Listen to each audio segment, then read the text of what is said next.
યુએઈના અબુધાબીમાં રામ મંદિર જેવું ભવ્ય મંદિર હવે પૂર્ણ થવાને આરે છે. આ બીએપીએસ મંદિરનું 14 ફેબ્રુઆરીએ વસંત પંચમીના પર્વે વડાપ્રધાન નરેન્દ્ર મોદી ઉદ્ઘાટન કરશે. 700 કરોડના ખર્ચે બનાવવામાં આવેલા આ મંદિર અનેક રીતે યુનિક છે. મંદિરના મુખ્ય ગુંબજમાં પૃથ્વી, જળ, અગ્નિ, આકાશ અને વાયુની સાથે અરબી આર્કિટેક્ચરમાં ચંદ્રમાને દર્શાવાયા છે, જેનું મુસ્લિમ સમાજમાં પણ ખૂબ મહત્વ છે. અબુધાબીના બેપ્સ હિન્દુ મંદિરમાં મુસ્લિમ, જૈન, ખ્રિસ્તી, શીખ, બૌદ્ધ અને પારસીઓનું પણ યોગદાન છે. આ મંદિર અબુધાબીમાં અલ વાકબા નામની જગ્યા પર 20,000 ચોરસ મીટરની જમીન પર બનાવવામાં આવ્યું છે. હાઈવેને અડીને આવેલ અલ વાકબા અબુધાબીથી લગભગ 30 મિનિટના અંતરે છે. તમને જણાવી દઈએ કે ભારતીય દૂતાવાસના ડેટા અનુસાર માં લગભગ 26 લાખ ભારતીયો રહે છે, જે ત્યાંની વસ્તીના લગભગ 30% છે. મંદિરમાં કોતરણી દ્વારા અધિકૃત પ્રાચીન કલા અને સ્થાપત્યને પુનર્જીવિત કરવામાં આવ્યું છે. આ મંદિરનો શિલાન્યાસ 2019માં વડાપ્રધાન નરેન્દ્ર મોદીએ કર્યો હતો.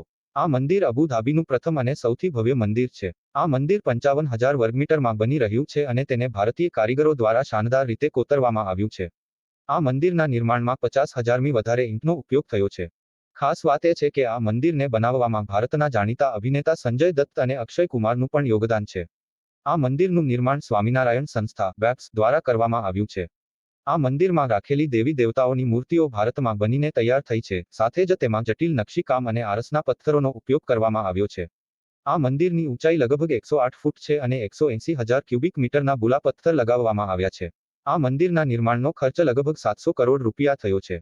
અબુધાબીના આ આલિશાન મંદિરમાં 7 શિખર હશે, જેનું દરેક શિખર સંયુક્ત અરબ અમીરાતની સંસ્કૃતિ દર્શાવશે. આ મંદિરમાં પ્રદર્શન કેન્દ્ર અને રમતગમતનું મેદાન પણ છે. એશિયાનું આ સૌથી મોટું મંદિર 32.92 મીટર ઊંચું, 79.86 મીટર લાંબુ, 54.86 મીટર પહોળું, 18 લાખ ઈંટનો ઉપયોગ કરાયો. તો તમે પણ આ મંદિરની મુલાકાત એકવાર જરૂર લેજો, તમને પણ આનંદની અનુભૂતિ થશે.